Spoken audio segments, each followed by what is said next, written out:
A company, and I won't say which one, came out with a new camera yesterday or the day before.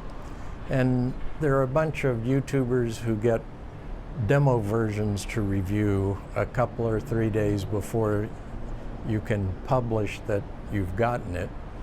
And they did rave reviews. Nobody had a bad review. They all said they were loaned the camera, that they get no money for their review, and their review is honest and no impact is based on the fact that they got the use of the camera for free for several days. And I believe they're sincere. The problem I have, this happens all the time, not just with camera gear, but any kind of gear. They give it a rave review, and then next week you never hear about it again. None of them appear to use, in this case it's a camera, none of them appear to use the camera ever again. The same thing happened with the MixerFace R4R, which is what I have here. The reviews were all good. There are complaints, and then you never hear about it again. I don't remember how many years I've had this, but I've had it for years. The other people who reviewed it when it came out complained because it doesn't have a screen. So you can't, in their opinion, accurately set levels, and you can't tell whatever else is going on, which you do with recorders, audio recorders that have screens. So you turn the dial until the red light stops coming on. So that's how you adjust it. You watch and see if you've got a red light coming on, and if you do, you turn down the gain on the appropriate knob. One of the things I like about it is you can't go menu diving because there's no menu. I won't go into all the other dials on it because I generally don't use them. The only thing I do use is the headphone dial to make sure I don't blow my ears out. The other complaint is that these selectors are recessed and you can't set it by hand. So you have to use a toothpick. One of those is whether the monitoring for your headphones is stereo or mono. I have it set to mono and I never change it. The other issue is phantom power is recessed, and if you're using a microphone that does or doesn't take phantom power, you have to bring along a toothpick and adjust it accordingly. All of my microphones except one require phantom power, and I sent an email to support for the one that doesn't need phantom power and asked if that would damage it, and they said no. Problem solved. It's always on phantom power. So those are not problems that affect me at all. The reason I chose this over fancier field recorders that have screens is the size and weight. I'm a sole shooter. I don't do video with a crew, and my sole consideration in picking this was its size. I wear a photographer's vest when I need one. This fits in the vest and I'm good to go.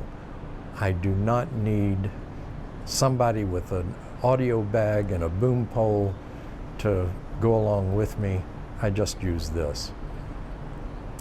I use it mostly for field recording, and by field recording I mean out in the field. This is an excellent recorder for ambient sound, forest sounds, water sounds. I wouldn't use it for interviews because you need two people sitting close enough that they're within the cable length of each other. And I worry about cross feed on the microphones.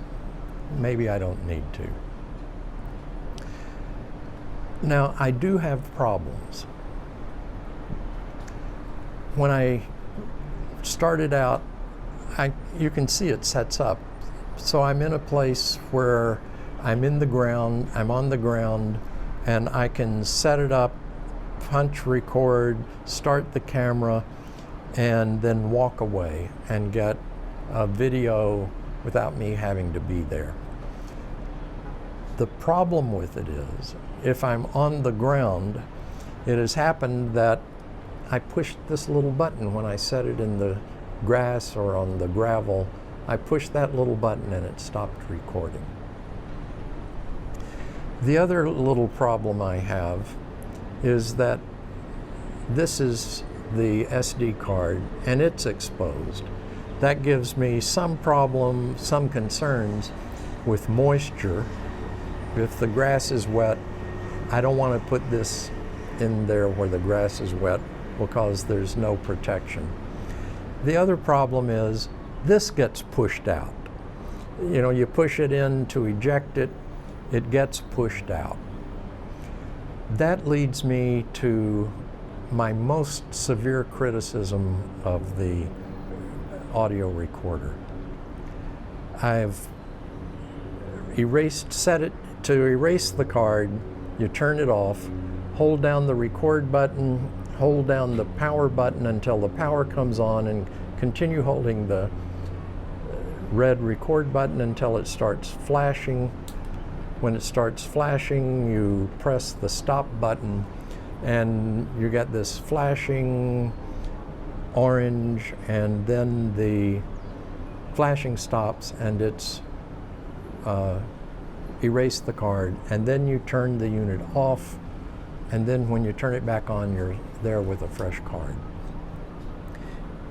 If the card is popped out and is not seated correctly, or if you don't have it in there, when you press the combination buttons to erase the card, the unit locks up for 45 minutes. The unit locks up for 45 minutes. There's no recovery. If you're out in the field and you make that mistake, you're useless for 45 minutes. The first time it happened, I didn't know it was locked up for 45 minutes. I sent an email to support. I love the support from Centrance. I got an email from the guy who owns it promptly saying, no problem, it'll be good to go in 45 minutes. So I emailed back and complained about it taking that long. Why? And the answer was along the lines of, don't worry, it'll be reset in 45 minutes.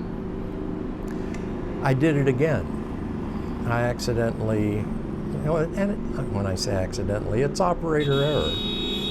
It's operator error. It's my fault that I'm trying to erase the SD card when there's no SD card in there. But I don't want to be punished for my mistakes.